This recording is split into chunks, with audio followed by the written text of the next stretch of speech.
ꯃꯃꯥꯡꯉꯩꯗ ꯈꯨꯜ ꯑꯃꯗ ꯏꯕꯦꯝꯃꯨ ꯑꯃꯗꯤ ꯇꯣꯟꯖꯥꯎ ꯀꯧꯕ ꯏꯅꯥꯛ ꯀꯩꯔꯥꯛ ꯌꯥꯝꯅ ꯈꯨꯟꯕ ꯃꯇꯩ ꯃꯅꯥꯎ ꯑꯃ ꯂꯩꯔꯝꯃꯤ꯫ ꯃꯈꯣꯏ ꯑꯅꯤꯒꯤ ꯑꯃꯠꯇ ꯄꯣꯛꯆꯕ ꯃꯆꯥꯅꯨꯄꯥ ꯃꯃꯤꯡꯅ ꯂꯦꯝꯕ ꯀꯧꯕ ꯑꯃ ꯂꯩꯔꯝꯃꯤ꯫ ꯂꯦꯝꯕ ꯑꯉꯥꯡ ꯑꯣꯏꯔꯤꯉꯩꯗꯒꯤ ꯒ꯭ꯌꯥꯟ ꯌꯥꯝꯅ ꯇꯥꯕ, ꯃꯍꯩ ꯃꯁꯤꯡ ꯍꯩꯕ, ꯊꯛꯁꯤ ꯈꯥꯁꯤ ꯈꯪꯕ ꯅꯨꯄꯥ ꯃꯆꯥ ꯑꯃꯅꯤ꯫ ꯃꯍꯥꯛ ꯁꯦꯜ ꯄꯥꯏ, ꯏꯅꯥꯛ ꯈꯨꯜꯂꯤ ꯍꯥꯏꯗꯨꯅ ꯉꯥꯎꯁꯤꯟꯅꯕ, ꯁꯦꯜꯒꯤ ꯃꯃꯜ ꯈꯪꯗꯕ ꯇꯧꯔꯝꯗꯦ꯫ ꯃꯃꯥ ꯃꯄꯥꯒꯤ ꯑꯋꯥꯕ ꯃꯁꯛ ꯈꯪꯅ ꯍꯧꯔꯛꯂꯝꯃꯤ꯫ ꯁꯦꯟꯖꯥꯎ ꯄꯥꯏꯕ ꯏꯃꯨꯡ ꯑꯣꯏꯕꯅ ꯇꯣꯟꯖꯥꯎ ꯑꯃꯗꯤ ꯏꯕꯦꯝꯃꯨ ꯍꯣꯏꯒꯤ ꯆꯍꯤ ꯈꯨꯗꯤꯡꯒꯤ ꯆꯥꯅꯅꯕ ꯐꯧ ꯋꯥꯇꯅ ꯂꯧꯕꯨꯛꯇꯒꯤ ꯀꯥꯔꯛꯂꯝꯃꯤ꯫ ꯂꯧ ꯀꯨꯝꯕ ꯐꯥꯎꯕ ꯃꯈꯣꯏꯅ ꯀꯨꯝꯕ ꯅꯠꯇꯦ, ꯃꯤ ꯅꯦꯛꯇꯨꯅ ꯀꯨꯝꯍꯜꯂꯤꯕꯅꯤ꯫ ꯀꯣꯠ ꯊꯟꯅ ꯐꯧ ꯄꯩꯗꯨꯅ ꯊꯝꯃꯤ꯫ ꯑꯗꯨꯒꯤꯁꯨ ꯃꯊꯛꯇ ꯏꯪꯈꯣꯜ ꯁꯝꯕꯜ ꯆꯥꯎꯏ, ꯃꯇꯝ ꯃꯇꯝꯒꯤ ꯃꯅꯥ ꯃꯁꯤꯡ, ꯍꯩ ꯔꯥ ꯃꯈꯜ ꯁꯨꯅ ꯊꯥꯏ꯫ ꯏꯃꯨꯡꯗꯨꯗ ꯁꯦꯜꯒꯤ ꯑꯋꯥꯠꯄ ꯂꯩꯇꯦ꯫ ꯑꯃꯠꯇ ꯌꯥꯎꯖꯕ ꯃꯆꯥꯅꯨꯄꯥ ꯂꯦꯝꯕꯁꯨ ꯃꯤꯅ ꯀꯜꯂꯛꯅꯕ, ꯃꯆꯥ ꯃꯁꯨ ꯆꯩꯕ ꯃꯇꯝꯗ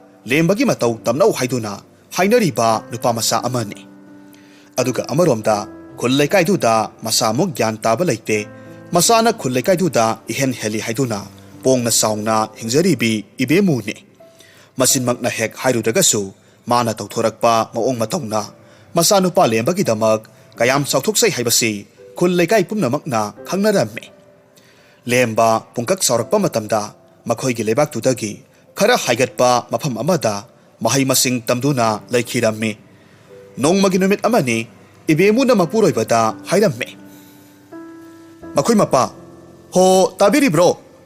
ꯑꯩ ꯂꯧꯕꯨꯛꯇ ꯆꯥꯅꯕꯁꯤꯡꯁꯦ ꯑꯃꯨꯛꯇ ꯊꯤꯜꯂꯨꯈꯤꯒꯦ꯫ ꯉꯍꯥꯟꯗꯣ ꯏꯕꯦꯝꯃ ꯍꯣꯏ ꯂꯥꯛꯂꯝꯃꯤ, ꯉꯁꯤꯗꯤ ꯑꯩꯈꯣꯏꯒꯤ ꯂꯧ ꯌꯩꯒꯅꯤ ꯍꯥꯏꯗꯅ ꯍꯥꯏꯔꯝꯕꯅꯤ"꯫ ꯇꯣꯟꯖꯥꯎꯁꯨ ꯃꯇꯝ ꯂꯦꯟꯕꯣꯏ ꯀꯔꯤꯕꯣꯏ ꯂꯩ ꯃꯈꯣꯡ ꯁꯣꯝꯂꯝꯕꯗꯒꯤ ꯃꯥꯒꯤ ꯅꯨꯄꯤꯅ ꯍꯥꯏꯔꯤꯕꯗꯨ ꯇꯥꯔꯗꯨꯅ ꯈꯨꯝꯂꯛꯂꯝꯃꯤ, "ꯐꯔꯦ ꯐꯔꯦ, ꯊꯤꯟꯕꯤꯔꯨꯔꯣ"꯫ ꯑꯁꯨꯝꯅ ꯑꯁꯨꯝ ꯂꯥꯛꯄꯅ ꯏꯕꯦꯝꯃꯨ ꯂꯧꯕꯨꯛ ꯌꯧꯔꯦ꯫ ꯃꯌꯥꯝ ꯇꯥꯟꯅꯅꯕ ꯀꯧꯔꯝꯃꯤ, "ꯍꯣ ꯃꯌꯥꯝ, ꯆꯥꯅꯕ ꯄꯨꯔꯛꯏꯌꯦ, ꯋꯥꯕꯅ ꯂꯣꯏꯔꯝꯂꯒꯅꯤ꯫ ꯃꯌꯥꯝꯁꯨ ꯉꯥꯏꯍꯥꯛ ꯄꯣꯊꯥꯗꯨꯅ ꯍꯩꯊꯥ ꯄꯣꯊꯥꯁꯦ, ꯆꯥꯈꯤꯁꯤ ꯂꯥꯛꯑꯣ"꯫ ꯃꯌꯥꯝꯗꯨ ꯏꯕꯦꯝꯃꯨ ꯂꯥꯛꯄ ꯎꯕꯗꯨꯗ ꯅꯣꯛꯐꯦꯠ ꯇꯧꯅꯩ꯫ ꯑꯗꯨꯒ ꯃꯥꯅ ꯇꯧꯅꯔꯝꯕ ꯊꯕꯛꯁꯤꯡꯗꯨ ꯂꯦꯞꯇꯨꯅ ꯃꯥꯒꯤ ꯃꯅꯥꯛꯇ ꯐꯝꯊꯅꯔꯛꯂꯝꯃꯤ꯫ ꯏꯕꯦꯝꯃꯨꯅ ꯍꯥꯏ, "ꯏꯕꯦꯝꯃꯈꯣꯏ, ꯏꯆꯦꯁꯨꯅꯦ ꯈꯖꯤꯛ ꯉꯟꯅ ꯄꯨꯔꯛꯀꯦ ꯇꯧꯕꯅꯤ꯫ ꯑꯗꯨꯕꯨꯅꯦ, ꯃꯤꯔꯣꯜ ꯂꯩꯇꯕꯁꯤꯗ ꯏꯆꯦꯅ ꯂꯣꯏꯅ ꯁꯦꯝ ꯁꯥꯔꯛꯄꯅꯤꯅ ꯈꯔ ꯈꯖꯤꯛ ꯊꯦꯡꯗꯣꯛꯈ꯭ꯔꯦ꯫ ꯅꯈꯣꯏ ꯃꯌꯥꯝ ꯋꯥꯕꯨꯗꯤ ꯋꯥꯔꯝꯂꯒꯅꯤ, ꯁꯥꯎꯒꯅꯨꯀꯣ꯫ ꯏꯆꯦꯁꯨ ꯐꯅ ꯀꯟꯅꯗꯤ ꯍꯣꯠꯅꯕꯅꯤ"꯫ ꯑꯃꯅ ꯈꯨꯝꯃꯤ, "ꯏꯆꯦ, ꯀꯩꯁꯨ ꯀꯥꯏꯗꯦꯗ. ꯏꯆꯦꯅ ꯋꯥꯅ ꯄꯨꯕꯤꯔꯛꯂꯤꯕꯁꯦ ꯁꯤꯅꯗꯨꯝ ꯍꯦꯟꯅ ꯍꯔꯥꯎꯖꯔꯤꯕꯅꯤ"꯫ ꯑꯁꯨꯝꯅ ꯃꯌꯥꯝꯗꯨ ꯏꯕꯦꯝꯃꯨꯅ ꯄꯨꯔꯛꯄ ꯍꯩꯊꯥ ꯄꯣꯊꯥꯁꯤꯡꯗꯨ ꯋꯥꯔꯤ ꯁꯥꯗꯨꯅ ꯅꯣꯛ ꯅꯣꯛꯇꯨꯅ ꯆꯥꯃꯤꯟꯅꯩ꯫ ꯁꯥꯔꯕ ꯀꯥꯂꯦꯟꯒꯤ ꯃꯩꯁꯥꯗꯨꯗ ꯑꯁꯨꯝꯅ ꯉꯥꯏꯍꯥꯛ ꯄꯣꯊꯥꯗꯨꯅ ꯑꯋꯥ ꯅꯨꯡꯉꯥꯏ ꯋꯥꯔꯤ ꯁꯥꯕꯁꯤꯗ ꯃꯩꯁꯥ ꯈꯔꯗꯤ ꯀꯣꯛꯄꯒꯨꯝ ꯇꯧꯔꯝꯃꯤ꯫ ꯅꯨꯄꯤ ꯑꯃꯅ ꯍꯥꯏꯔꯝꯃꯤ, "ꯏꯆꯦ, ꯏꯆꯦꯅ ꯄꯨꯔꯛꯂꯤꯕ ꯍꯩꯊꯥ ꯄꯣꯊꯥꯁꯤꯡꯁꯤꯗꯤ ꯑꯣꯟꯊꯣꯛꯅ ꯍꯥꯎꯈ꯭ꯔꯦꯗ".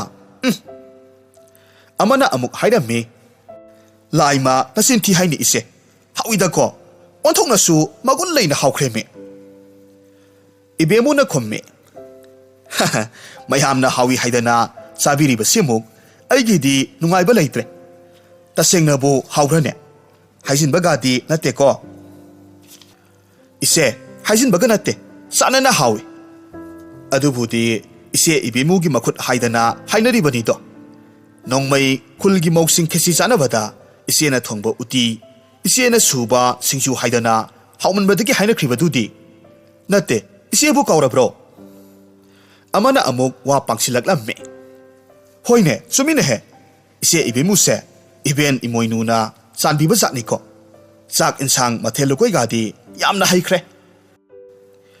ꯏꯕꯦꯝꯃꯨ ꯃꯌꯥꯝꯅ ꯃꯥꯕꯨ ꯊꯥꯒꯠꯇꯨꯅ ꯉꯥꯡꯅꯔꯤꯕ ꯋꯥꯗꯨ ꯇꯥꯔꯨꯕꯗ ꯃꯥꯒꯤꯗꯤ ꯍꯔꯥꯎꯖꯕꯤ ꯅꯨꯡꯉꯥꯏꯖꯕꯤ ꯑꯣꯏꯈ꯭ꯔꯦ꯫ ꯇꯁꯦꯡꯅ ꯃꯍꯥꯛꯁꯤ ꯃꯤꯅ ꯊꯥꯒꯠꯂꯤꯕ ꯃꯈꯩ ꯍꯔꯥꯎꯖꯩ, ꯃꯕꯨꯛ ꯃꯄꯥꯎ ꯐꯠꯇꯕꯃꯛ ꯅꯠꯇ꯭ꯔꯒꯁꯨ ꯑꯩꯅ ꯃꯍꯦꯜꯂꯦ ꯍꯥꯏꯗꯨꯅ ꯆꯠꯆꯔꯤꯕ ꯃꯤꯅꯤ꯫ ꯃꯥꯕꯨ ꯅꯣꯟꯖꯗꯨꯅ ꯆꯠꯄ ꯃꯤ ꯃꯈꯩꯗꯤ ꯃꯥꯅ ꯂꯣꯏꯅꯃꯛ ꯂꯨꯅ ꯇꯧꯏ, ꯃꯈꯨꯠ ꯆꯥꯎꯊꯣꯛꯏ, ꯄꯤꯖ ꯄꯤꯊꯛ ꯐꯩ꯫ ꯑꯗꯨꯕꯨ ꯃꯉꯣꯟꯗ ꯆꯥꯎꯁꯤꯜꯂꯨꯔꯕꯗꯤ ꯃꯥꯅ ꯍꯦꯟꯖꯤꯟꯒꯅꯤ ꯍꯥꯏꯕ ꯃꯤꯇꯥꯅꯤ꯫ ꯑꯁꯨꯝꯅ ꯉꯥꯏꯍꯥꯛ ꯃꯌꯥꯝꯒ ꯋꯥꯔꯤ ꯋꯥꯇꯥꯏ ꯁꯥꯟꯅꯔꯝꯂꯒ ꯏꯕꯦꯝꯃꯨꯗꯨ ꯃꯌꯨꯝꯗ ꯍꯟꯈ꯭ꯔꯦ꯫ ꯃꯥꯅ ꯑꯁꯨꯝ ꯂꯥꯛꯄ ꯃꯇꯝꯗ ꯁꯦꯟꯗꯣꯏ ꯆꯥꯕ ꯑꯉꯧ ꯁꯅꯥꯒꯤ ꯃꯆꯥꯅꯨꯄꯤ ꯁꯛꯍꯦꯟꯕꯤꯁꯨ ꯂꯩꯀꯥꯏꯒꯤ ꯄꯨꯈ꯭ꯔꯤ ꯑꯆꯧꯕꯗꯒꯤ ꯏꯁꯤꯡ ꯁꯣꯛꯂꯨꯔꯒ ꯁꯅꯥꯕꯨꯟ ꯑꯃ ꯌꯦꯞꯇꯨꯅ ꯂꯥꯛꯂꯝꯃꯤ꯫ ꯏꯕꯦꯝꯃꯨ ꯎꯕꯗ ꯅꯣꯛꯐꯦꯠ ꯇꯧꯅ ꯁꯛꯍꯦꯟꯕꯤꯅ ꯀꯧꯔꯛꯂꯝꯃꯤ, Ine, kadai satpirubano? Haima, sakhenbi. Ine se, lawukta mayam ki sana thaknanaba khara sum thilubani. Nangbu ising sokluribro. Hoi ine. Maram mo ita ko. Masak na marol ama phajariba. Maram na marol ama mo iba. Hayeng nabung lemba to thoroklaga imaw haiba laklagadabani ko. Ima di imaw ojaning kre. Nahakse amata hek watida ko. Ibemu gi wadu tarwada sakhen bisu ikai na mamay do ngangsin ki. Mamay non thaduna nokmi tawjarami. Sakhen bina lemba busu lona pamjari bani. Ibemu sakhen bina kumlakta batuda amuk hanglammi. Haima, ine na haribasibu isabu yaningdabro. Ine, yaninge. Asomna hayamduna sakhenbi ikaiduna wa makha taramba tawdana parap satkre. Ibemu na solhaurammi. Onto ida masigi angang sidi. Kanade. Isa hek halakwaga makoy mapata haiduna sakhenbi se imaw oijage haidana hainaba sataba yadre. Sakhenbi masak mataw sangkhonba amadi gyan tabagi mathakta makoygi imungsi khul lekai sida senjaw paiba imung oibana ibemuna amukka hena ngai sen oininglamme. Mana mayamdagi heliba makai pongthokjaribi ibemuni. Numit khara haukrabagi matungni tonjaw haksang sajen tawna konthongdagi sanglaklammi. Tonjaw na kauraklammi. Hai, ibemu, nangbu tarabrane hey. Ihe, masigi nupisibu hojik phawba hawgatriba jatlane. Tonjaw na kauribadu taraduna ibemu imungdagi parap chenthoraklammi aduga hairammi. Ho, taye. Mapanda lepnaga koilaw lawribasibu kairoi lekana taraga khanaba mankrani ye. Kayadano yangune he. Managa asumba hekta sakibagi maongnine. Nate, ai phawba haksang sajel oina phana sangna satlubabu halaklabani. Aduga nangna hojik phawba hawgotlamdebasibu karino? Ho, aidi ngasaina hawgotlena. Imungda kari losilubane. Mana ngamnanabaga adum khuminise. Hai, nasanupado ngasi lakani haibado halakpada masawani. Hek lakbaga iru maithajanaba ising asabado lumbiraga thammu. Sak isingado ningthina losilaga thammu. Ho, mapana khoina masa nusibadagi mama aikhoina nusibana saruk sama helibani. Makhoi mapana haidabasu aina ngasaina loina sem sanaba tawrabani. Mataw asumna ibemuna question senduna honajarami sak ising losilakle. Pumnamak loiraba matungda ibemu konthonglomda septha amuk macha lakpra haiduna su yengjarami. Migi makhol ama taba yade masanupata oiraboi ningi. Mitkup kharagi matungda masanupa lembadu mayom yorakle. Masanupa lembana kauraklammi. Ima, ho ima, nasala Ibemu amadi tonjaw masagi khonjal tabada imungdagi harau chenthoraklammi. Haima, isa lakledana. Isa yorokledana. Ho ima, nasa yawjare Mapana hairammi. Ngaiko, ibungo, maiga okige. Asumna may oklammi. Babung, ima, aikhoigi sak loirabro. Kay insang thongge. Lamsang lakpagi isase, wabana su loire. Lakpada numit nini masu sangbanina, wabana su isase kam thengle. Loirabani. Namana isa lakani haidana nga ama hauna thonglabani. Mataw asumna numittu makhoi ahum harau sak sarammi. Sak saba toklaba matungda ibemu na masanupada yenglaga hairammi. Ibungo, nangsu mahay masing tambal loirabanina. Nama pabunggi mateng pangduna. Yumsigi mapu oiduna. Layba matamdo oirene hey. Nangsu angang natre. Imasu imawgado uninglene. Yung panaba tawrasiko. Mapana hairammi. Ibungo, namana haibasu haibani. Ipagi layriba law sing ingkol sambal sing se nanggi ngaktani. Isasu anisuba natte. Yung panaba tawrasiko. Mapamama anigi wadu taruraga lemba tapna ingna kumlaklammi. Baba, ima, ay sayol muk layraga saharda amuk tangdi saludaba yaroy dawri. ꯏꯕꯦꯝꯃꯨ ꯃꯆꯥꯒꯤ ꯋꯥꯗꯨ ꯇꯥꯔꯨꯕꯗ ꯉꯛꯅ ꯈꯨꯝꯃꯤ꯫ "ꯑꯦ, ꯅꯨꯄꯥ ꯃꯆꯥ, ꯅꯪꯕꯨ ꯂꯥꯏꯔꯤꯛ ꯇꯝꯕ ꯂꯣꯏꯗꯨꯅ ꯂꯥꯛꯂꯕ ꯅꯠꯇ꯭ꯔꯣ?" "ꯃꯥꯅꯦ ꯏꯃꯥ, ꯑꯗꯣ ꯆꯦ ꯆꯥꯡ ꯈꯔꯗꯤ ꯋꯥꯠꯍꯧꯔꯤꯕ, ꯃꯗꯨ ꯂꯧꯊꯣꯔꯛꯂꯒ ꯑꯃꯨꯛ ꯊꯨꯅ ꯍꯜꯂꯛꯇꯧꯔꯤꯕꯅꯤ." ꯃꯇꯧ ꯑꯁꯨꯝꯅ ꯅꯨꯃꯤꯠꯇꯨꯃ ꯍꯧꯈ꯭ꯔꯦ꯫ ꯅꯣꯡꯃꯒꯤ ꯅꯨꯃꯤꯠ ꯑꯃꯅꯤ ꯁꯛꯍꯦꯟꯕꯤꯗꯨ ꯊꯨꯃꯣꯛꯇ ꯃꯅꯥ ꯃꯁꯤꯡ ꯈꯔ ꯍꯥꯞꯇꯨꯅ ꯏꯕꯦꯝꯃꯨ ꯍꯣꯏꯒꯤ ꯀꯣꯟꯊꯣꯡꯂꯣꯝꯗ ꯆꯪꯂꯛꯂꯝꯃꯤ꯫ ꯁꯛꯍꯦꯟꯕꯤꯅ ꯀꯧꯔꯛꯂꯝꯃꯤ, "ꯏꯅꯦ, ꯍꯣ ꯏꯅꯦ!" ꯇꯣꯟꯖꯥꯎꯁꯨ ꯁꯨꯃꯥꯡ ꯃꯆꯤ ꯑꯃꯗ ꯂꯩ ꯈꯔ ꯑꯁꯨꯝ ꯊꯥꯔꯝꯕꯗꯒꯤ ꯈꯨꯝꯂꯛꯂꯝꯃꯤ, "ꯀꯅꯥꯅꯣꯅꯦ ꯍꯦ? ꯑꯦ, ꯁꯛꯍꯦꯟꯕꯤ, ꯅꯪ ꯑꯣꯏꯔꯦꯀꯣ?" ꯁꯛꯍꯦꯟꯕꯤꯅ ꯈꯨꯝꯃꯤ, "ꯑꯧ ꯃꯥꯃ, ꯑꯩꯅꯦ." "ꯅꯪꯕꯨ ꯀꯔꯤ ꯇꯧꯕ ꯂꯥꯛꯄꯅꯣ? ꯂꯥꯛꯊꯣꯛꯇꯨꯅ ꯂꯥꯛꯄꯕꯣ?" "ꯃꯥꯃ, ꯏꯅꯦꯕꯨ ꯂꯩꯇꯕ꯭ꯔꯣ?" ꯂꯩꯔꯝꯅꯤ, ꯏꯃꯨꯡꯗ ꯂꯩꯔꯝꯅꯤ. ꯃꯥꯃ ꯀꯧꯊꯣꯛꯂꯨꯒꯦꯀꯣ. ꯂꯥꯛꯑꯣ, ꯐꯤꯗꯥ ꯑꯁꯣꯝꯗ ꯐꯝꯃꯨ ꯂꯥꯎ." ꯇꯣꯟꯖꯥꯎꯅ ꯏꯃꯨꯡꯗ ꯆꯪꯈꯤꯗꯨꯅ ꯏꯕꯦꯝꯃꯨꯕꯨ ꯀꯧꯊꯣꯛꯂꯝꯃꯤ꯫ ꯏꯕꯦꯝꯃꯨ ꯁꯛꯍꯦꯟꯕꯤ ꯎꯕ ꯃꯇꯝꯗ ꯃꯀꯥ ꯂꯥꯝꯅ ꯅꯣꯛꯂꯒ ꯍꯥꯏꯔꯝꯃꯤ, "ꯍꯩꯃꯥ, ꯁꯛꯍꯦꯟꯕꯤ, ꯏꯆꯥ ꯑꯣꯏꯔꯦꯀꯣ? ꯆꯪꯂꯛꯎꯅꯦ, ꯂꯦꯞꯂꯒ ꯁꯨꯝ ꯂꯩꯔꯕꯣ?" "ꯏꯅꯦ, ꯌꯥꯔꯅꯤꯌꯦ, ꯑꯩ ꯆꯠꯂꯒꯦ.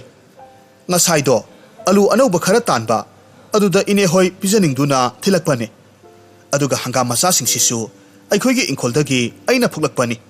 ꯈꯨꯍꯥꯎ ꯑꯃ ꯇꯧꯕꯗꯨꯗ ꯏꯅꯦ ꯍꯣꯏ ꯃꯥꯃ ꯍꯣꯏ ꯄꯤꯖꯅꯤꯡꯗꯨꯅ ꯊꯤꯜꯂꯛꯄꯅꯦ." "ꯏꯁ, ꯅꯨꯡꯁꯤꯈ꯭ꯔꯦꯗꯀꯣ ꯃꯣꯏ ꯄꯥꯕꯨꯡ, ꯌꯦꯡꯉꯨꯅꯦꯍꯦ, ꯑꯁꯨꯛ ꯅꯨꯡꯁꯤꯕꯁꯤꯕꯨ ꯏꯃꯧ ꯑꯣꯏꯗꯅ ꯀꯅꯥꯕꯨꯅꯣ ꯑꯩꯈꯣꯏꯅ ꯏꯃꯧ ꯑꯣꯏꯅ ꯊꯤꯔꯨꯒꯗꯧꯔꯤꯕꯁꯤꯕꯣ?" ꯇꯣꯟꯖꯥꯎꯁꯨ ꯈꯨꯝꯗꯤ ꯈꯨꯝꯗꯦ, ꯃꯥꯁꯨ ꯅꯣꯛꯐꯦꯠ ꯇꯧꯏ꯫ ꯍꯥꯏꯔꯤꯕ ꯇꯥꯟꯖꯥ ꯑꯗꯨꯗ ꯏꯃꯨꯡꯂꯣꯝꯗꯒꯤ ꯂꯦꯝꯕ ꯊꯣꯔꯛꯂꯝꯃꯤ, ꯍꯥꯏꯔꯛꯈꯤ, "ꯑꯦ, ꯁꯛꯍꯦꯟꯕꯤ, ꯅꯪ ꯂꯥꯛꯂꯝꯃꯤꯔꯣ?" "ꯑꯧ, ꯇꯥꯂꯦꯝꯕ." ꯁꯛꯍꯦꯟꯕꯤ ꯂꯦꯝꯕ ꯎꯕꯗ ꯃꯃꯥꯏꯗꯨ ꯍꯩꯈꯥ ꯑꯃꯨꯟꯕꯒꯨꯝꯅ ꯉꯥꯡꯁꯪ ꯉꯥꯡꯁꯤꯟꯈ꯭ꯔꯦ꯫ ꯊꯃꯣꯏꯒꯤ ꯃꯤꯍꯨꯟꯗꯨ ꯍꯧꯅ ꯆꯣꯡꯂꯛꯄꯒꯨꯝ ꯇꯧꯔꯝꯃꯤ꯫ ꯑꯃꯨꯛꯁꯨ ꯀꯟꯅ ꯆꯣꯡꯂꯤꯕ ꯃꯥꯒꯤ ꯃꯤꯍꯨꯟꯗꯨ ꯃꯌꯥꯝ ꯂꯣꯏꯅꯃꯛ ꯇꯥꯔꯝꯒꯗ꯭ꯔꯥ ꯍꯥꯏꯗꯨꯅ ꯄꯥꯈꯠꯄ ꯐꯥꯎꯔꯝꯃꯤ꯫ ꯂꯦꯝꯕꯅ ꯍꯥꯏꯔꯛꯂꯝꯃꯤ, "ꯁꯛꯍꯦꯟꯕꯤ, ꯂꯩꯔꯝꯃꯨꯀꯣ, ꯑꯩ ꯑꯁꯣꯏ ꯐꯥꯎꯕꯗꯪ ꯃꯔꯨꯞ ꯈꯔ ꯎꯅꯔꯨꯈꯤꯒꯦ." "ꯍꯣꯏ." ꯁꯛꯍꯦꯟꯕꯤꯅ ꯃꯆꯤꯟꯗ ꯁꯣꯜꯂꯤ, "ꯃꯤ ꯂꯥꯛꯑꯦ ꯀꯥꯏꯅ ꯉꯥꯏꯍꯥꯛꯇꯪꯒ ꯐꯝꯗꯅ ꯋꯥꯔꯤ ꯁꯥꯅꯤꯡꯗꯕ꯭ꯔꯥ ꯈꯪꯗꯦꯅꯦ." ꯏꯕꯦꯝꯃꯨꯅ ꯈꯪꯀꯧ ꯀꯧꯔꯛꯄ ꯃꯇꯝꯗ ꯁꯛꯍꯦꯟꯕꯤ ꯈꯪꯄ꯭ꯔꯦꯛ ꯈꯪꯉꯤ꯫ ꯏꯕꯦꯝꯃꯨꯅ ꯍꯥꯏꯔꯝꯃꯤ, "ꯏꯕꯦꯝꯃ, ꯏꯆꯥ ꯂꯥꯛꯄꯗꯤ ꯀꯔꯤ ꯆꯥꯅꯤ? ꯁꯤꯡꯖꯨ ꯆꯥꯁꯤꯔꯣ? ꯍꯩ ꯈꯥꯏꯔꯛꯀꯦꯀꯣ?" "ꯏꯅꯦ, ꯑꯩ ꯀꯔꯤꯝꯇ ꯆꯥꯔꯔꯣꯏꯒꯦ. ꯌꯨꯝꯗꯁꯨ ꯊꯕꯛ ꯂꯣꯏꯁꯤꯟꯒꯗꯕ ꯌꯥꯝꯅ ꯂꯩꯍꯧꯔꯤꯌꯦ. ꯑꯩ ꯀꯨꯏꯅ ꯂꯩꯕ ꯌꯥꯔꯔꯣꯏꯌꯦ." "ꯐꯔꯦ, ꯉꯥꯏꯈꯣꯀꯣ. ꯑꯗꯨꯗꯤ ꯑꯩꯈꯣꯏꯒꯤ ꯏꯪꯈꯣꯜꯗꯒꯤ ꯍꯦꯛꯄ ꯍꯩ ꯈꯔ ꯄꯨꯈꯣ." ꯃꯁꯤꯒꯤ ꯃꯇꯨꯡꯗ ꯁꯛꯍꯦꯟꯕꯤ ꯍꯩꯁꯤꯡꯗꯨ ꯄꯨꯔꯒ ꯀꯣꯟꯊꯣꯡꯂꯣꯝꯗ ꯊꯣꯔꯛꯂꯝꯃꯤ꯫ ꯏꯕꯦꯝꯃꯨꯅ ꯃꯥꯕꯨ ꯌꯦꯡꯂꯒ ꯃꯄꯨꯔꯣꯏꯕꯗ ꯍꯥꯏꯍꯧꯔꯝꯃꯤ, "ꯃꯈꯣꯏ ꯄꯥꯕꯨꯡ, ꯑꯩꯗꯤ ꯈꯪꯗꯦ. ꯍꯟꯗꯛ ꯅꯆꯥꯅꯨꯄꯥꯅ ꯑꯃꯨꯛ ꯆꯠꯂꯨꯕ ꯍꯜꯂꯛꯄꯒꯗꯤ ꯏꯕꯦꯝꯃ ꯁꯛꯍꯦꯟꯕꯤꯁꯦ ꯑꯩꯗꯤ ꯍꯦꯛꯇꯃꯛ ꯏꯃꯧ ꯑꯣꯏꯖꯒꯦ ꯍꯥꯏꯔꯨꯔꯒꯗꯕꯅꯤ. ꯑꯩꯗꯤꯅꯦ ꯌꯥꯝꯅ ꯄꯥꯝꯖꯔꯦ ꯍꯥꯏꯔꯤꯕꯁꯤꯅꯤ. ꯁꯦꯜ ꯐꯪꯉꯦ, ꯃꯃꯥ ꯃꯄꯥꯅ ꯀꯩꯔꯥꯛ ꯊꯥꯏ. ꯁꯛ ꯐꯪꯉꯦ, ꯐꯖꯩ, ꯂꯝꯆꯠ ꯁꯥꯖꯠꯁꯨ ꯑꯣꯟꯊꯣꯛꯅ ꯐꯖꯈ꯭ꯔꯦ. ꯑꯋꯥꯠꯄ ꯑꯃꯠꯇ ꯍꯦꯛ ꯂꯩꯇꯦ." ꯇꯣꯟꯖꯥꯎꯅ ꯈꯨꯝꯂꯛꯂꯝꯃꯤ, "ꯍꯥꯏ ꯃꯃꯥ, ꯅꯆꯥꯅꯨꯄꯥꯒꯤ ꯋꯥꯁꯨ ꯇꯥꯈꯣ. ꯍꯌꯦꯡꯅꯦ ꯅꯪꯒ ꯂꯩꯃꯤꯟꯅꯒꯗꯕ ꯅꯠꯇꯦ, ꯅꯆꯥꯅꯨꯄꯥꯒ ꯄꯨꯟꯁꯤ ꯆꯨꯞꯄꯒꯤ ꯂꯩꯃꯤꯟꯅꯒꯗꯕꯅꯤ. ꯃꯍꯥꯛꯀꯤ ꯃꯣꯠꯁꯨ ꯍꯪꯈꯣꯀꯣ. ꯌꯨꯝ ꯄꯥꯟꯕ ꯍꯥꯏꯕꯁꯦ ꯌꯥꯝꯅ ꯂꯨꯕꯅꯤ. ꯇꯨꯔꯦꯜꯒꯤ ꯂꯩꯉꯣꯏꯗꯒꯤ ꯍꯦꯟꯅ ꯀꯨꯞꯄꯤ ꯍꯥꯏꯅꯔꯤꯕꯗꯨꯅꯤ." "ꯍꯣ, ꯑꯗꯨꯕꯨ ꯍꯥꯏꯕ, ꯁꯛꯍꯦꯟꯕꯤꯗꯒꯤ ꯍꯦꯟꯅ ꯃꯇꯤꯛ ꯆꯥꯕ ꯏꯃꯧꯕꯨ ꯅꯠꯇꯦ, ꯐꯪꯕꯨ ꯐꯪꯈꯤꯗ꯭ꯔꯣ?" "ꯍꯣꯏꯅꯦ, ꯆꯨꯝꯃꯤꯅꯦ. ꯃꯥ ꯃꯇꯤꯛ ꯆꯥꯏ, ꯃꯁꯛ ꯐꯖꯩ, ꯂꯝꯆꯠ ꯕꯦꯕꯥꯔ ꯈꯪꯉꯤ. ꯑꯗꯨꯕꯨ ꯅꯆꯥꯅ ꯄꯥꯝꯂꯝꯗ꯭ꯔꯒꯗꯤ ꯀꯝꯗꯧꯕ? ꯅꯆꯥꯒꯤꯁꯨ ꯅꯨꯡꯁꯤꯅꯖꯕꯤ ꯂꯩꯔꯝꯂꯒꯅ ꯀꯝꯗꯧꯕ?" "ꯍꯣ, ꯈꯪꯗꯦ. ꯑꯩꯗꯤꯅꯦ ꯁꯛꯍꯦꯟꯕꯤꯁꯦ ꯏꯃꯧ ꯑꯣꯏꯗꯕ ꯁꯨꯛꯌꯥ ꯌꯥꯔꯣꯏ ꯍꯥꯏꯔꯤꯁꯤꯅꯤ. ꯑꯁꯨꯛ ꯐꯕ ꯏꯃꯧꯁꯤꯕꯨ ꯃꯥꯅ ꯄꯥꯝꯗꯦ ꯀꯥꯏꯅ ꯍꯦꯛꯇ ꯌꯥꯒꯗ꯭ꯔꯣ? ꯑꯩꯗꯤ ꯏꯕꯨꯡꯉꯣꯅ ꯍꯟꯗꯛ ꯍꯦꯛ ꯊꯣꯔꯛꯄꯒ ꯍꯦꯛꯇ ꯍꯥꯏꯅꯕ ꯆꯠꯂꯒꯗꯕꯅꯤ." ꯏꯕꯦꯝꯃꯨ ꯑꯁꯨꯝꯅ ꯍꯥꯏꯔꯝꯂꯒ ꯐꯨꯛ ꯍꯧꯒꯠꯇꯨꯅ ꯉꯥꯡꯗꯨꯅ ꯏꯃꯨꯡꯗ ꯆꯪꯈ꯭ꯔꯦ꯫ ꯇꯣꯟꯖꯥꯎꯅ ꯍꯥꯏꯍꯧꯔꯝꯃꯤ, "ꯃꯁꯤꯒꯤ ꯅꯨꯄꯤꯁꯤꯗꯤꯕ. ꯍꯥꯏ, ꯅꯆꯥꯅꯨꯄꯥꯒꯤ ꯃꯆꯤꯜ ꯍꯥꯟꯅ ꯍꯪꯈꯣꯀꯣ." ꯆꯌꯣꯜ ꯑꯃꯒꯤ ꯃꯇꯨꯡꯅꯤ꯫ ꯂꯦꯝꯕꯗꯨ ꯁꯍꯔꯗ ꯆꯠꯅꯕꯒꯤꯗꯃꯛ ꯁꯦꯝ ꯁꯥꯕ ꯂꯣꯏꯔꯗꯨꯅ mapa mamabu khurumlammi aduga thoraklammi ibemu amadi tonjau masana satkibagi maikaitu cheptha yengza haurammi tha kharagi matungni numittu ibemu hoigi imungdu hanagumna pungsik si kalen thaga oibaga samanduna numit chap yunglakpagi pothaba oina mangolda phak masa ama thaduna tonjau su hiplammi ibemu di thabak amagini haiduna laikai de thokhiba matamni tonjau hiplambadagi konthong hangbagi makhol tarakpada onthok hek yenglobadadi laptakna konthong lomda nupa ama sanglakpa urammi nupi amasu matungda kirup inaraklammi mamit sengdoktuna yengloba matamdadi masa nupa lemba oiramle tonjauna hairammi hai ibunga kaino nangdi lakani khotkani haibagi pausu amata piraktaba nangbu lakani hairabadi hana pau tharakpa yadro ipadi ingak ngakluredana pabung khara khajik thuna lakhiba oidana pau tharakpa nanghaudre tonjau nupi masa aduda yengduna hairamme nupi masa asina kanano lemba ngaihakti latlat tawduna lay tonjauna makha taramme ibunga hayune nupi masa asibu kanano ipabu bhap amukta tahalune pabung nasa su kari haigadabano khangdre waridu kona nasa phajana lizarage imana su mamau pame mamau uningle haibaduda masu maraibak thirabaduda adum yumsida adum puraklaba karino ne nupa masan hakna hairibaduba ipa gyanama tadre sese sida phamuse namalaklani phamu is sidi kamdongni mama sigi saktane ngaihakki matungda ibemu monda nungaina nokphet tawraga halaklammi mahakna naksilakpa matamdadi masanupa lemba oirambaduda ngakna hairammi haima nupa masa nangdi lakani su amata haidana karamna laklamliba karino makhoi babung angang sibu maiga oktabida leiramliba sibo hai oklabani tu nasanupa se nupi masa amasu purakliye ibemu nupi masa ama phamlibadu ngasai makhai bhab osiludabani adubu mamai lukthaduna makok phina kuplaga phamliba nupidu ubada ngakna hairamme ibunga nupa masa masidi kanano ima namau nupini aina puraklabani magi mingna thabalai kawi aisu kari haigadabano khangdre masu maraibak thire magini haibada hanna yengbada kanamata leitre asonba mabok amakhak leibudusu handak leikhidre yumdon pok aduda mama tomta leihogadabado phibam sadaduna nasana yumsigi mau oina puzaraklaba aikhoini hanadagisu isa yanaduna nusinajarakpani hathu aisu gyanama tadre matang matamna yadabadagi purakle ima pabung mabu nasamakni khanna luna tawbiyuko lembagi wadu tarubada ibemudi mathamoi prok sakre ningjaramba asapumna mak kaikre asuk kuibasi sakhenbibu mamau oiduna chajau paiba imunga ngai sen oigi haiduna ningduna lakhibani adubu ngasidi magi asapumna mak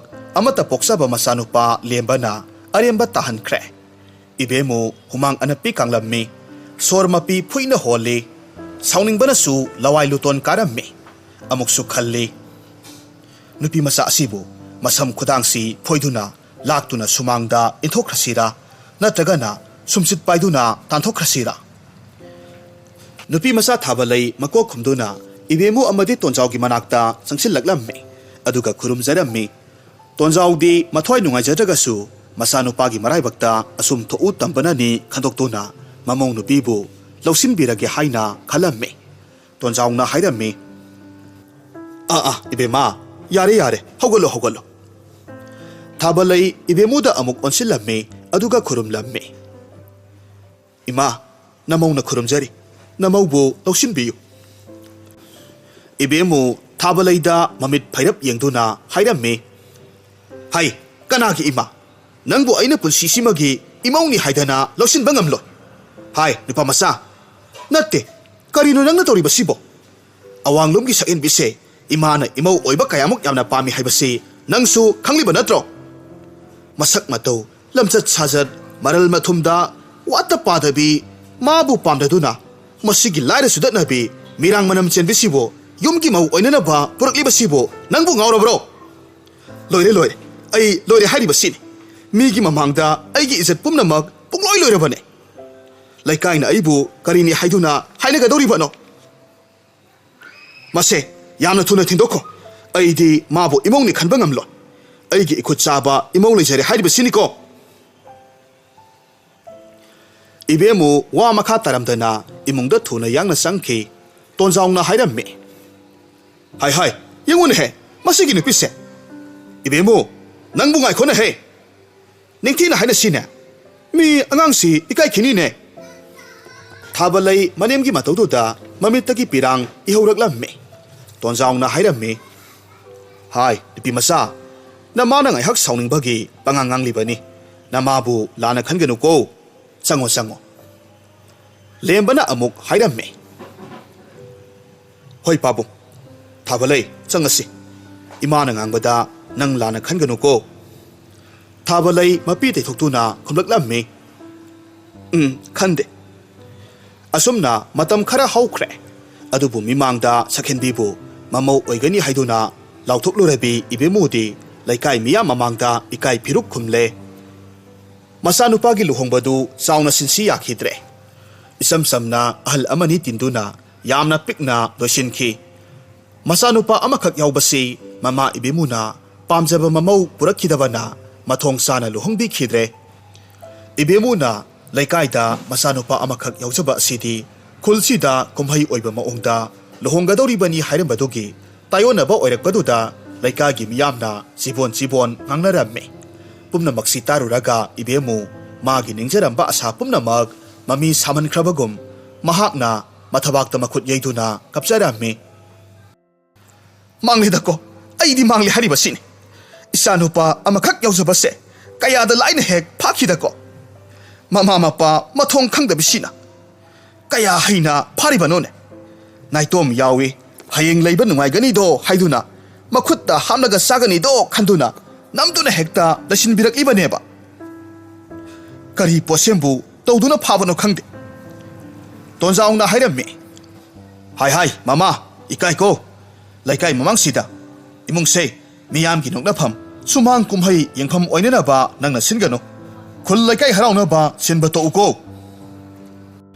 ho khunja singi mamangda aikhoi bu sopte baro hojik phawba aikhoi di sopa ya ba sopkhrena masidagi hena gari sopningai amok laidibage aina imau oigani haiduna laijarambi isa sakhin bidusu imungsida khara hek changjarak lambani adubu masigi lamket pisse masi hek lakpadagi khongul tarakhide dana mara laijadebi nupi masado kayamna ikairamgani kari khalamgani aine aita sijaninge haribasini aise hingna halabane masigi mathong maram khangdebi nupi sina tonjaungna khummi mama imau sina luhonglakpase tha ama phabada mangairi magini haibada kanasu leiba natre mi nauga naubane mabukning nusikhini ko nangna ulibana tawdo khara semdo u haukrabadi haukre nangna pamdre nusidre haiduna hundokpa yaribro hojikpo hai wa makha tagano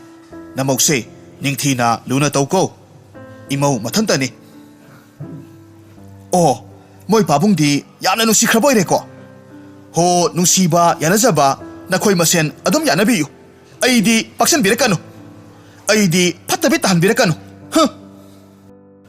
haima yengune he masiki nupi se managa tada khai paraphrap thokhine